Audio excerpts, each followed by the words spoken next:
Hi, my name is Jen and I'm with the Volusia County Public Library Hope Place branch. And today's craft will be this beautiful fall wreath. Let me just get a couple items together and let's get started. So the items that you'll need for your fall wreath, will start with a simple black poster board. And then we will need, I would get 5 bags of the wooden stems from the dollar store. Reason being is they're all different sizes, so we want to make sure that we have enough.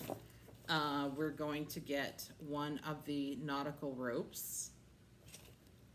At the store they also have these signs. It's welcome, thankful, and harvest.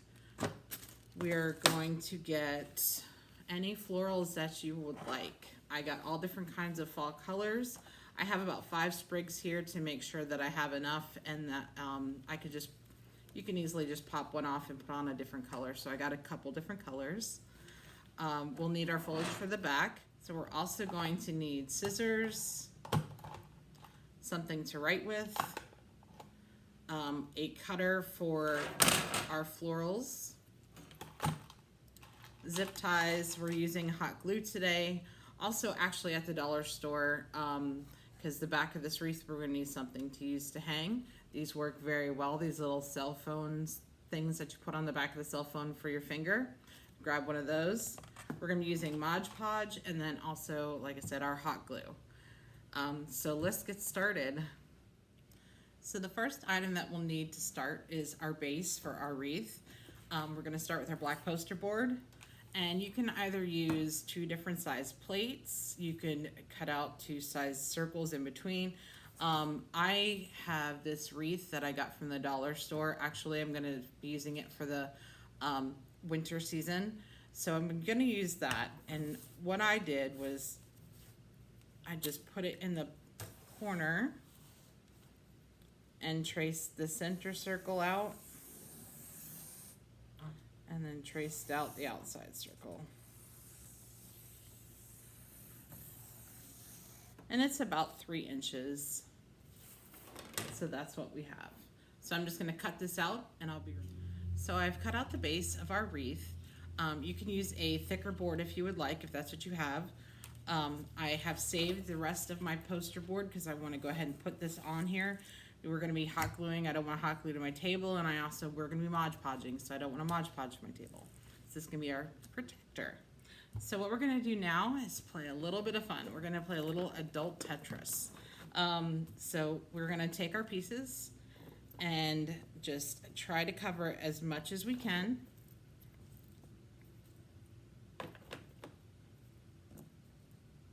And work our way all the way around the circle. We're going to cover as much as the black as we can. Since we're going to be putting the words across the bottom, at least make sure on either one end of the wreath that you have at least a flat, semi-flat surface going across one bottom, so that we can glue that word on. And I'm going to run this all around the wreath and then I'll be right back. So now that we have covered our whole base with the wood pieces, we're going to go ahead and glue them to the base. I've already started with a couple. I just picked the spot right in the front of me and then I'm going to work my way whichever way you feel more comfortable. So all I'm going to do is just put a dollop of glue on the bottom, and then if I know I can push it against another piece that I've already glued down, I'm just going to put a line of glue going down the side and gently put them together. I'm going to work my way all the way around the wreath. So I've glued down all the wood onto our base. It's still a little wobbly. You'll get more stability if you want to put more glue in between the cracks and just let it sit for a little bit. Also, our stability and our sealant is going to come from our Mod Podge. You can choose a gloss or a matte finish. It's whatever your preference is, but be very generous with the Mod Podge because we want it to fall inside the cracks and make it more solid. Okay, so you can either just brush it on really well,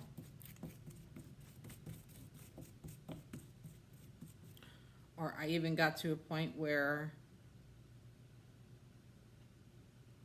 you could just pour. Now, we want to make sure we don't leave huge clumps anywhere on the top.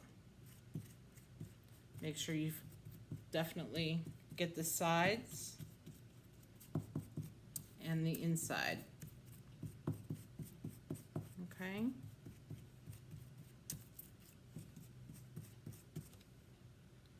So we're just going to pour a little bit. I'm just letting it fall in between the wood. Okay. And every now and again, make sure to shift to make sure that you don't stick to your board or whatever you're using underneath, because you don't want it to stick to that. So you're going to do at least 3 to 4 coats of this, and it will make it solid. So I already have one ready to go. So let me get that out and we'll keep on going. Now we're going to start to work on our floral top for our wreath.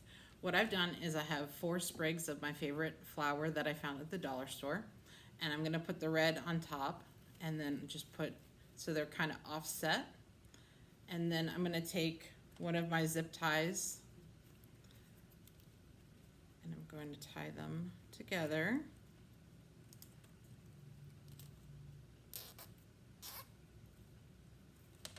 Okay.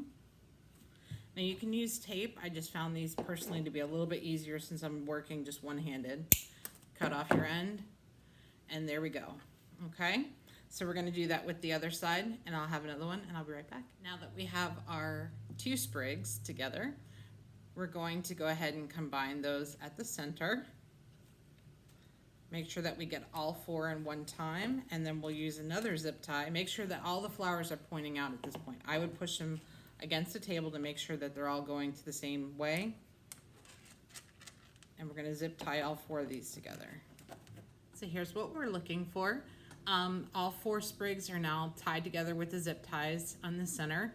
I did push them a little bit closer together because I put them against my wreath just to make sure.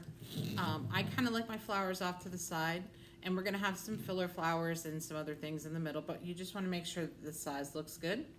So let's get started on the greenery. So for your greenery behind the flower, all I did was I put the 2 sprigs behind the flowers and made sure that they were sitting nicely against the flower, and we're still going to do more arranging, but then I zip tied that onto the flowers. So then I'm going to take this, I'm going to put it on the other side, and I'll be right back. Florals are all connected now and they're nice and secure. I did add a couple extra zip ties to it just to make sure. Our next step would be to use our nautical rope, and we're going to start at one end and we're going to wrap it around and cover up all of this stem in the center and all these zip ties and just make it look nice and clean. You can use a ribbon of your choice at this point, or you can use a string, whatever you'd like. I'm going to go ahead and go with the nautical rope. Once you've covered the stems and the zip ties and really secured it, you have finished the floral part of your wreath, the topper. So now you just need to decide what you like best. Would be if you like it to go straight across the top because your words will be down here, or if you like it a little off to the side. I prefer it to be a little bit off to the side, and then my words will be down here. So for now, we're just going to set this off to the side. Okay, and we're going to go back to those words that we purchased, the thankful. This time, thankful is what I'm going to go with. So they come in this beautiful silver. What I did was I actually did purchase 2. And what this is, it's acrylic paint, and I just splashed on the paint. So then when I put my words on, I'll put the white one on, and then I'll put the silver on top of it, but a little bit off to the side. So you can still see them see it clearly, but you'll have an white accent on your words. So I'm gonna glue that down and I'll be right back. Now that my thankful has been glued on, or whatever one you choose, welcome or harvest, you will go ahead and hot glue the back of the rope and place your flowers wherever you'd like them to be. We're just about done with our wreath. I have generously glued this down because this is a bit heavy, and we can go ahead and move these flowers around a little bit more, but once it leans against a wall or a door, they are beautiful, and it just really, they come forward. Our last part of it is to add that little ring from the back of the cell phone that you can get, because it becomes a perfect hook for your wreath if you just flip it up. But the thing is, you have to make sure it has an adhesive back. Make sure that you get that slippery part that's covering the adhesion off. And I would not trust that. I would definitely use my hot glue. So hot glue this to the back of your wreath.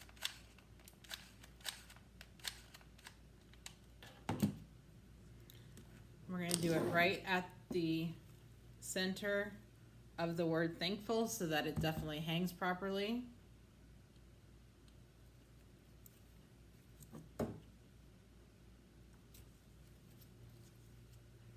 Just like that. I'm going to give that a minute to dry and I'll be right back.